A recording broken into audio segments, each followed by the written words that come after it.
for most people doing what I'm doing, it's against their self-interest, that they would be much better off served spending that time socializing with their religious community, making money, developing skills, and instead, by broadcasting often dissident opinions, they are severely reducing their prospects in life.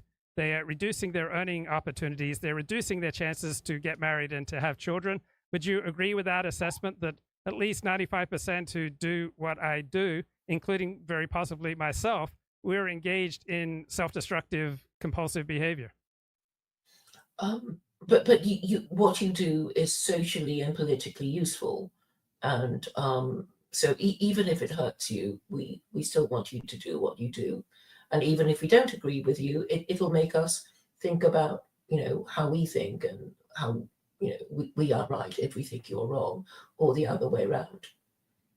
Do you And ever so think when you hear useful. people that they're destroying themselves, they are blowing up their prospects for a good life? It's so sad to see this. If what you're doing is fundamentally socially useful, then the whole thing is justified, isn't it?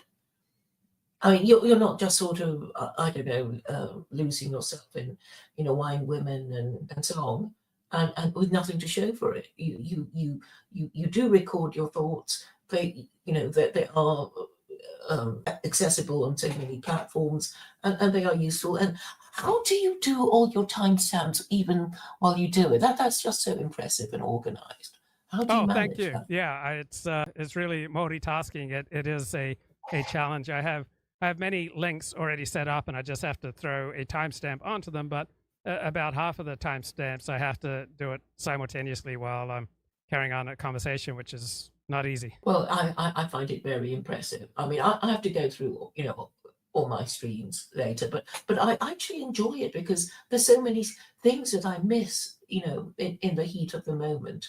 And I do revise my view on, how a conversation went, and pick up things that I wouldn't have picked up if I hadn't listened to it again.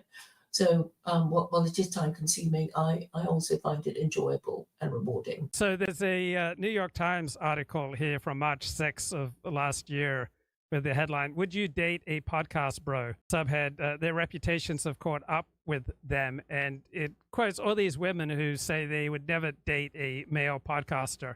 So for your average woman out there on the dating market, I would suspect that the odds are probably 3 to 1, 5 to 1, 10 to 1 that they would not have a positive reaction if they found out the guy they were dating hosted a podcast.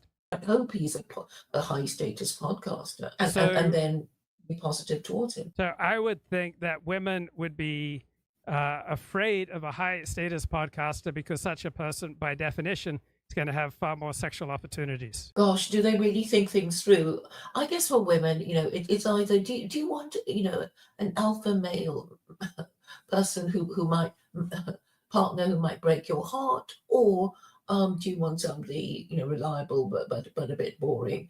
And I think that's one of the terrible dilemmas women have to make, if they're in a position to have two to choose from. Hmm. And another thing is that women just really don't like men who share their life publicly on a podcast or on social media. That tends to frighten most women. That's my life experience. Well, I have said before that we might as well be in porn, because people just know so much about us already. If you go on and on and on and on about whatever's on our minds. It wasn't just the content of the man's podcast, but that he had one at all.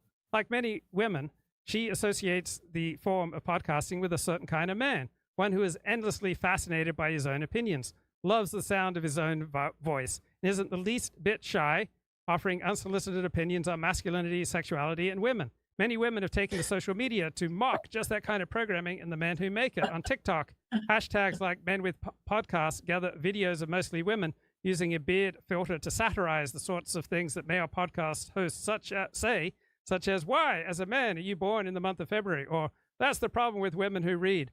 Others have called on them to put down the mics and get a job.